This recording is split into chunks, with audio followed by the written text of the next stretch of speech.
Thank you, everyone, for joining us. Just a quick reminder, submit your questions through the chat box, and when you do, make sure at a minimum you send them to all panelists. That way, since we're in different locations, all of our presenters can see those, and if you send them to me, it's just me that sees them, so don't send them to the host. Make sure you send to, at a minimum, all panelists. And with that, I am going to turn it over to Val. All right, thank you, Heike, and can you show that link I sent you? We'll just do that first. I would love to. Thank you. So the first thing we're going to do, last week the governor announced the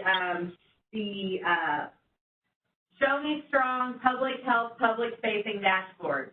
And I'm going to have Heike scroll down on this to kind of the bottom of the page. There's the link to it up there, and you guys can get access to it. Stop there. Hold on, right there. Oh, back up just a little bit. There we go. Okay. So this just, the yellow box at the top shows you the date that this dashboard was updated so that you know. It also shows you for anything that is 7-day data, it shows you what those 7 days are. And that's important. So I just want to make sure you saw the yellow box and took note of what it is. This dashboard includes, at the top right now, it is showing you cases to date. That's all of our COVID cases in the state, deaths to date, tests to date. And then in that right-hand box, next to it, it has cases in the past 7 days, and then it even shows you those case numbers by days. Please note that the 3rd and the 4th were a weekend, and we do get fewer cases reported on the weekend. It's been that way all along.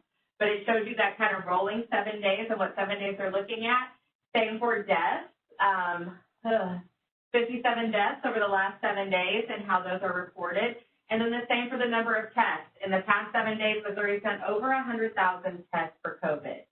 So scroll down to the bottom because this is where I find it to be, and there's a lot of tabs at the top that you guys can look at. I'm not going to, not quite that far high, just a little bit up. Because I want to be able to see these dots up here where it says, for the maps and bar charts, select what you would like to display. And you can either look at deaths, testing, positivity rate, or cases. We're going to keep that on cases.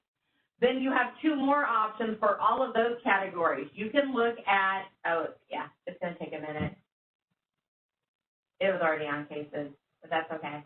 Oh, cool. Okay. So, and then it shows you total volume and per 100,000. We're going to look at total volume first, but then I'm going to have Heike click that per 100,000 so that it really gives you kind of a better look. But right now, total volume's already been clicked, so you don't need to do anything, Heike. So you can tell cases by jurisdiction to date. This is total cases since March when we started reporting cases. And you can see that St. Louis has the most, obviously largest county in the state with 24,000. Kansas City has 12,000. Jackson County has 8,000. So Kansas City crosses multiple county lines. For those of you on the west side, you know that. For the rest of you, you probably knew that, but you don't think about what that means in terms of reporting. So if you live in Kansas City Metro, you get reported in Kansas City Metro. If you live in Jackson County but not in Kansas City Metro, you get reported in Jackson County. You can't necessarily add those numbers together for Jackson and Kansas City because we know Kansas City crosses into Clay County, for example.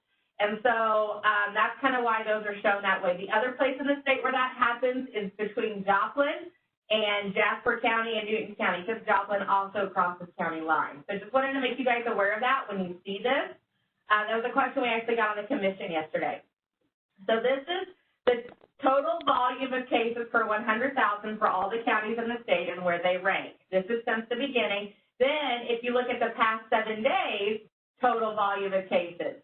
Now, what I want you to really do, Heike, now is push that per 100,000 instead of total volume.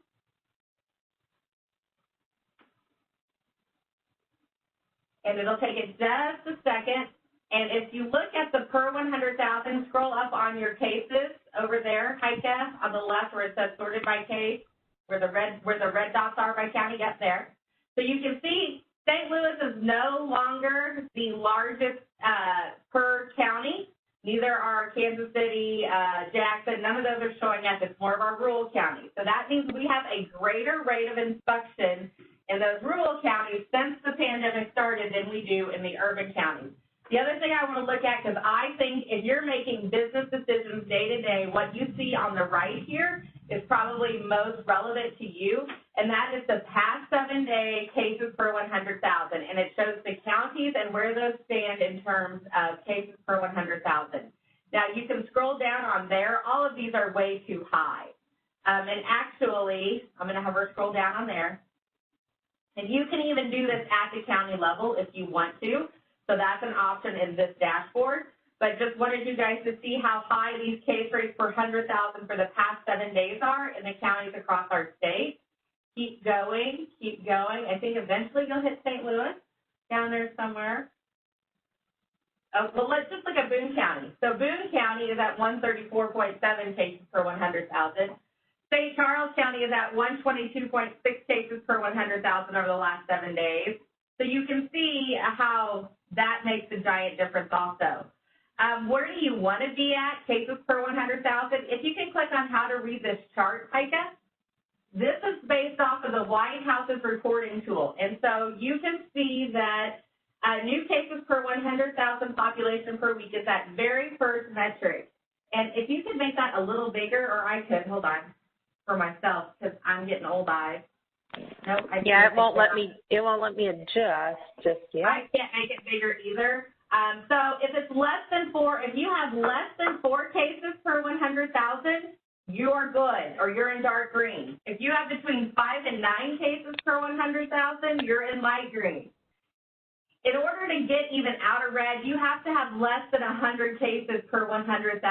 And when we go back, you can see our severity. So if you can, I'm not sure how you close out of that. It's tricky. Yeah, there you go. You can see that we have very few, we haven't found, we're on number 82 county in the state of Missouri, and we have not hit a county with less than 100 cases per 100,000 for the last week. So, Aika, if you want, go ahead, keep going down so we can see. So there are some counties in the state that are below that level. And the very bottom one, who is the lowest number of cases per 100,000? Oh, we do have some counties in our state that have not reported any cases in the last 7 days, which is also excellent news. So if you can scroll down a little bit further, Heike, I want to explain these bottom boxes. And again, you can change this to state or county. It doesn't have to be at the state level. This is Missouri versus other states. And so new cases for the past 7 days, we are 7th in terms of severity of cases, caseload growth at 142 per 100,000. We've had 8,723 cases. We're also 7 in terms of deaths because we've had 57 new deaths. And our positivity rate is not ranked, but we have a 13.9% positivity rate. And if you go, we're not going to do this right now, Heike, but if you want to know what your positivity rate needs to be, not to be red, you go back to how to read this chart, and it will show you that. The answer is 3%. So we need to come down 10.9% on the number of people we're testing being positive in order to get a positivity rate that would put us in the green. We do still do an excellent job on testing. We rank 17th in the nation for testing with 104,000 tests. Our testing turnaround time is accessible at 2 days. But you can, I just wanted to show you, this is available for you all to look at. And Heike, if you'll go back up to the top, there's a couple of tabs in here I just want you to look at or click on for me. School district, so we're not going to click on the county tab, but you can kind of dig into this data at the county level. If you click on the county tab, go to the school district tab, Heike. There we go. And there's a lot more data on here, and I highly recommend you take the time to look through this. I want to show the school district tab because I'm not sure that everybody knows that this data is out there and available. It's going to spin, but we're getting there. Come on, baby, you can do it. Okay, there we go. So this actually shows by school districts, and there's going to be a map that pops up here too, but it may take it a little bit.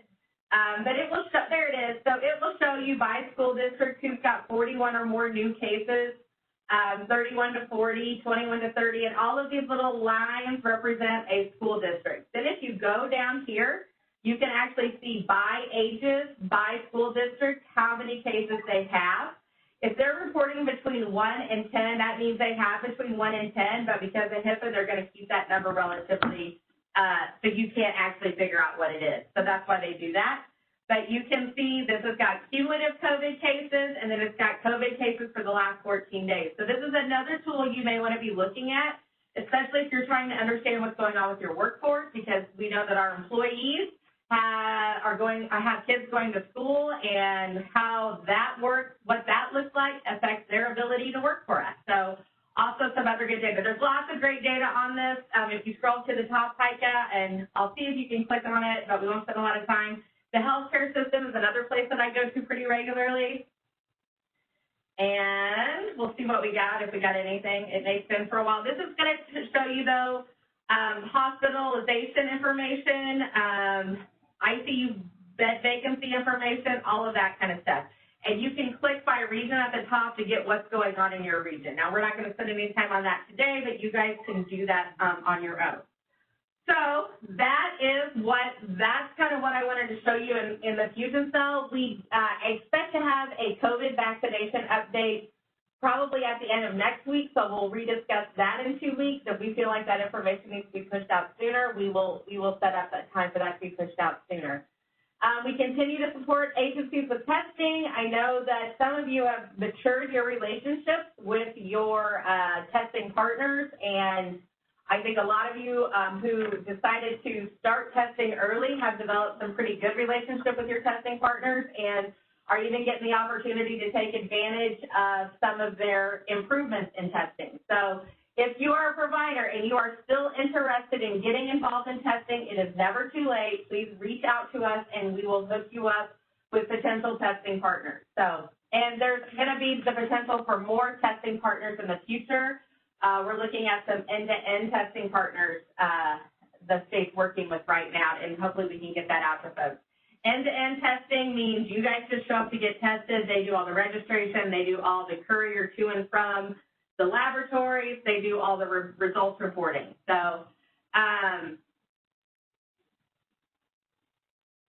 anyway, I'm going to look at those questions in a second. I'm going to move on now to the budget.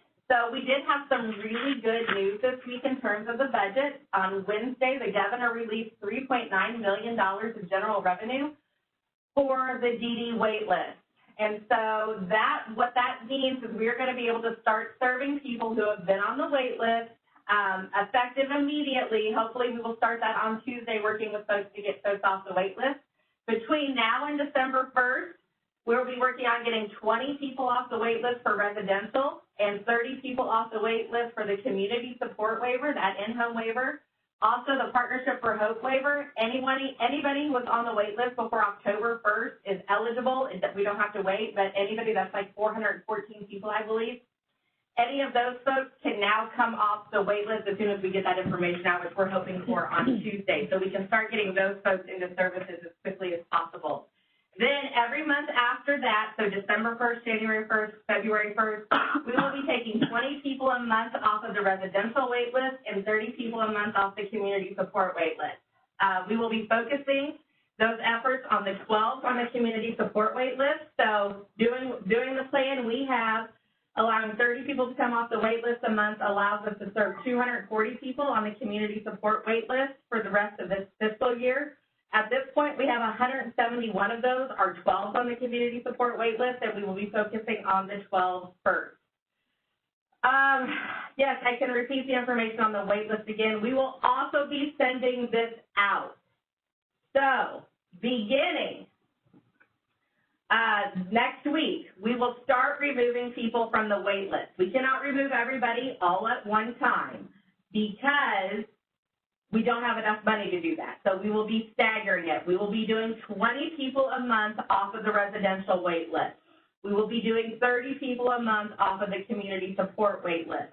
We have, as of October 1st, 414 people on the Partnership for Hope wait list.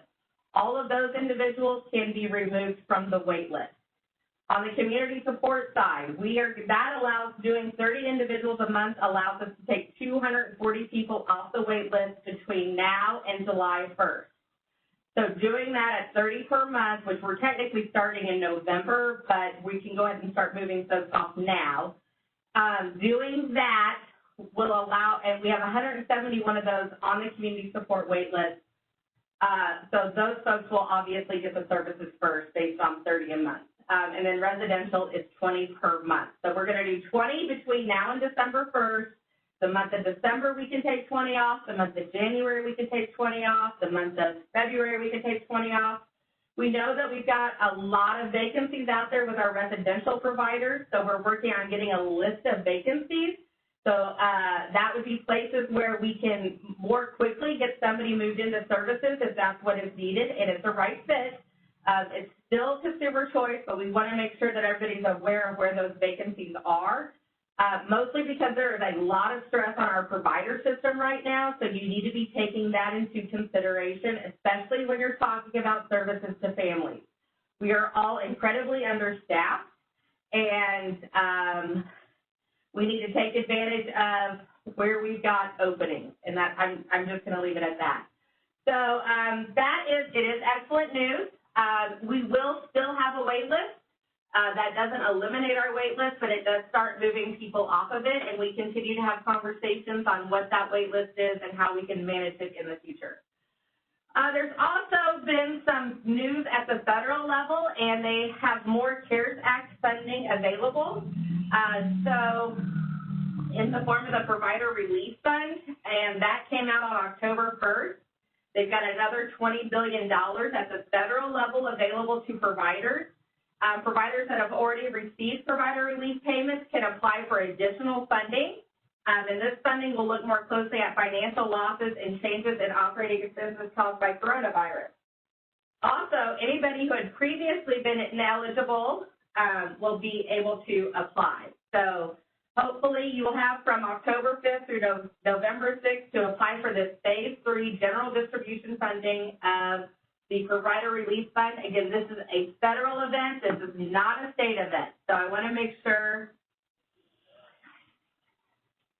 I just want to make sure that people understand that.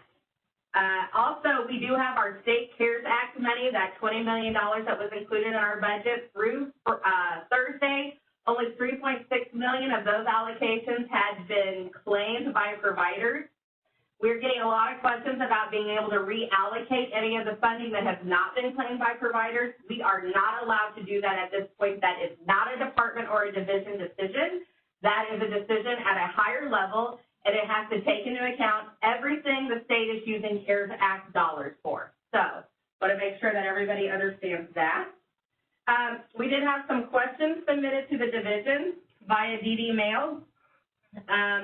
There was a question in regards to the county status for what we do with the counties for TCM. And the question really is, can we still do face-to-face visits even though it says we're remote only? The answer to that is yes. You can do face-to-face visits. Remote only is there as a way to offer protection and show we know that the state is never going to, at least while this is going on, that there are going to be places in the state where remote only is probably the best option for a while. Then there's going to be places in the state where remote only is not going to be necessary. Like we showed you on that 7-day map, there's counties with no active cases. So that's why we've done that. But just because we say remote only doesn't mean it has to be remote only. So I want to make sure people understand that. We want face-to-face visits to be occurring.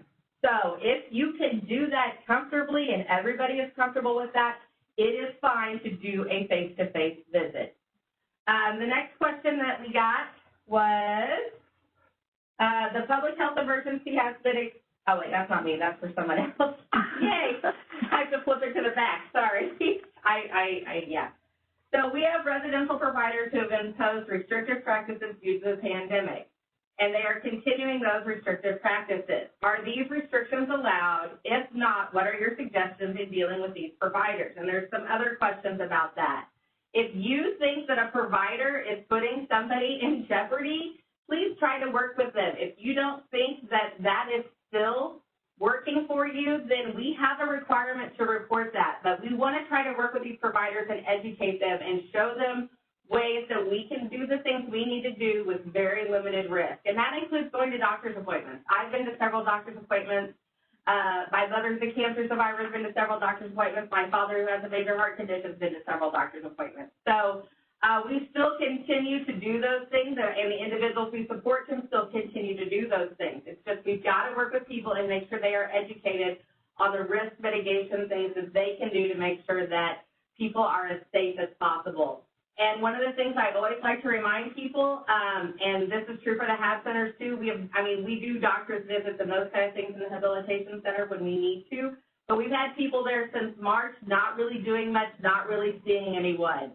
You can't keep it out. You cannot keep coronavirus out of your facility. It's not if, it's when it happens. So I just want to make sure that you are not thinking that that's going to protect you from something, because it's not. As long as your employees are out, as long as their kids are going to school, as long as they go to the grocery store or do whatever they do in the community, there is risk. So you are never going to be 100% risk-free. So let's make sure we're not limiting what the individuals we support have access to, especially if it's important for their health and safety. Okay, and I think that is the end of my questions. I'm going to look at the chat, and I'm going to turn it over to Angie, or Leslie. Angie just pointed to Leslie at this point. Thanks, Val. The public health emergency has been extended to January 23rd, 2021. So this means that our Section 1135 waivers will extend to January 23rd, 2021 as well. The Appendix K is still set to expire on January 26, 2021. The waiver amendments for reduction of waiver slots and the removal of the person-centered strategies consultation and counseling services are out and posted for public comment.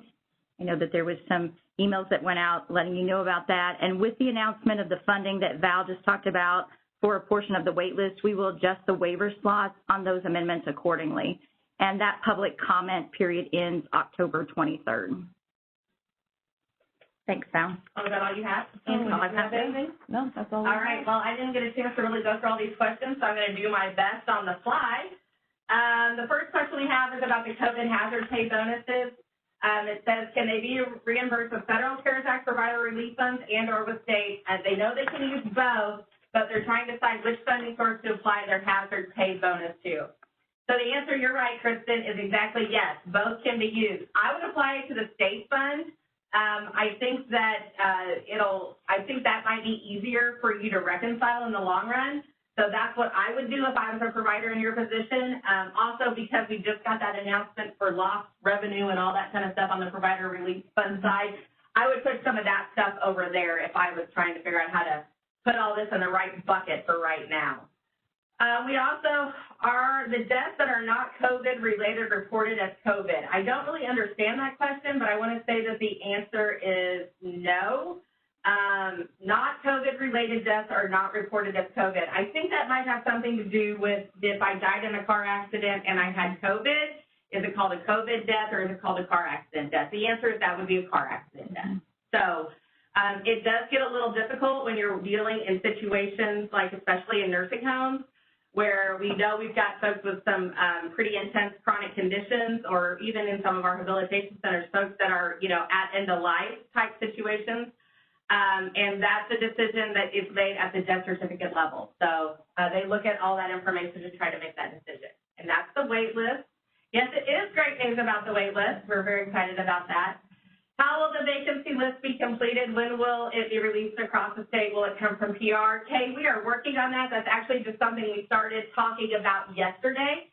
So we'll be working, and I would say for any provider out there that wants to get their vacancy list in, I would definitely submit those to PR. Will Autism Project be adding new participants this year?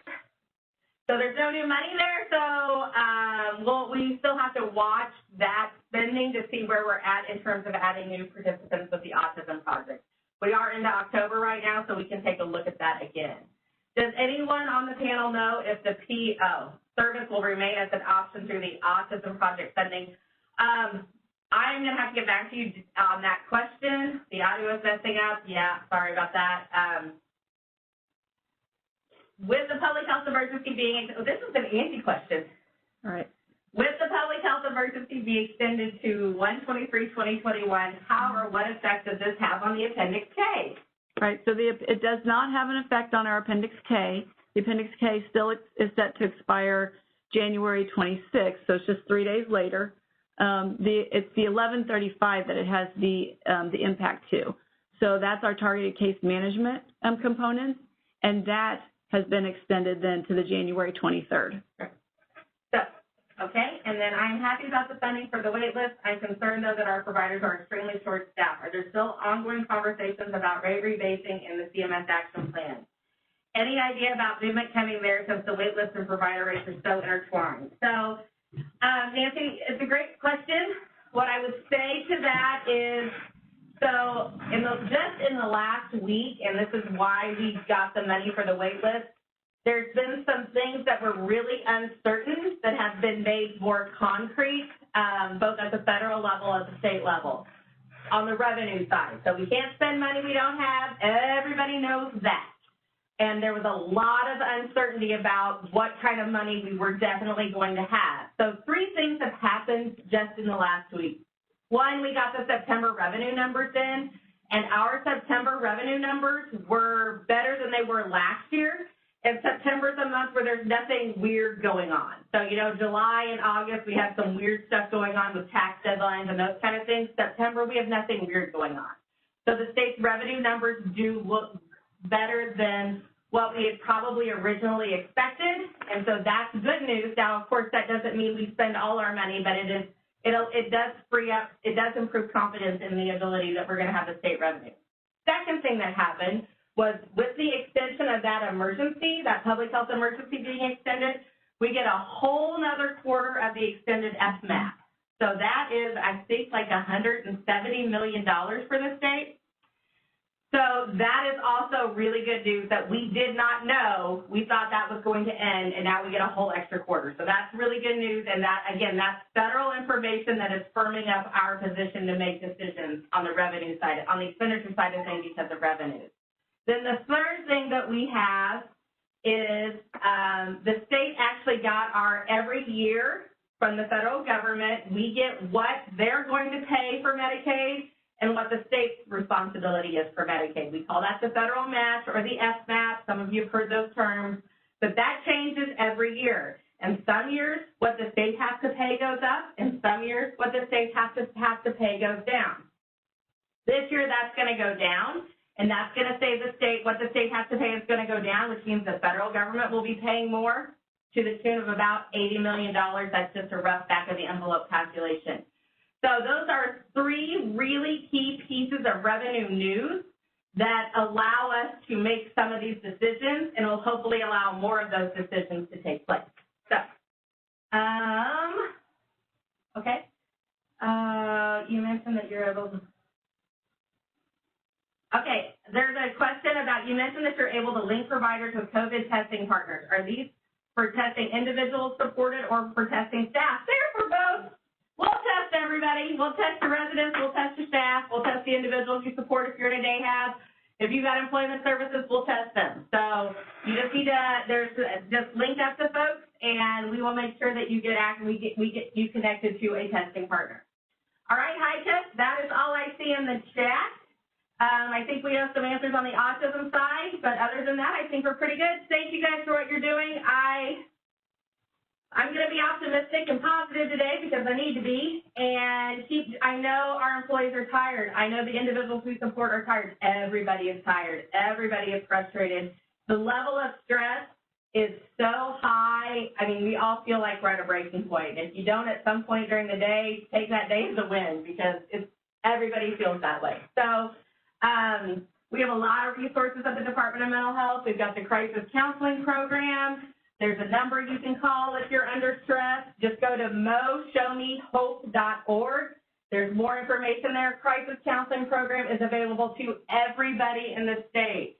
We've got suicide hotlines that we want people to be taking advantage of, and flip my sign. March, you got to flip my sign. We've also got a texting line for folks that need to text. So you can text MOSAFE, that's MOSAFE, to 741-741. If you're in a crisis and you need to talk to somebody, you can call the Show Me Hope hotline. That's 1-800-985-5990 if you're in a crisis and you need to talk to someone. Because it's with everything going on in this big old world right now, it is hard not to get a little panicky every day, and I completely agree with that. So stay safe, take care of yourselves, take care of each other, take care of your employees. You're doing a great job. Keep it up. It's not going to get easier. So have a good weekend. Bye.